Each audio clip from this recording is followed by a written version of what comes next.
Members of the armed forces, the DSS, and representatives from paramilitary institutions like the NDLEA, Prison Service, ICPC, EFCC, and NAPTIP made up the 47 graduates of the Defense Intelligence Officers Course 17.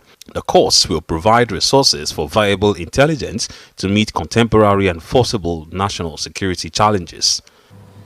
Your course is very cardinal in the agency's prime goal to produce highly trained and proficient middle-level manpower that is capable of providing viable intelligence to meet contemporary and foreseeable national security challenges.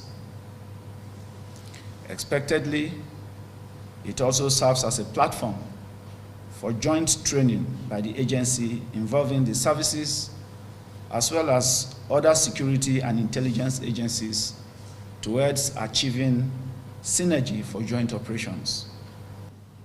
Pertinently, the aim of the course is to develop intelligence officers on the rudiments of intelligence process, problem solving, intelligence statecraft, joint operations, and national security discourse.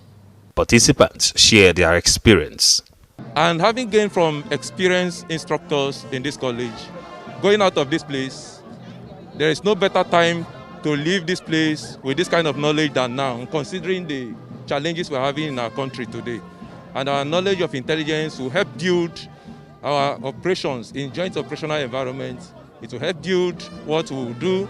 We will contribute our quota to all necessary operations that will help in combating the insecurity challenges we have in this country. To make good deductions that would aid us to curb the terrorism, banditry, all the negative things happening in the country right now, we're going to be able to, this course is helping us to make analytical deductions that would help the federal government to carry out their decisions. I have to go back to my organization, the Nigeria Police Force, to exhibit most of the things I've learned from this college because they have been very, very helpful. They have sharpened my skills in intelligence gathering and analysis, and I'm sure it's going to help the nation as a whole. Nigeria is presently facing insecurity challenges across various fronts, and analysts say adequate intelligence gathering will provide a platform for successes on these fronts.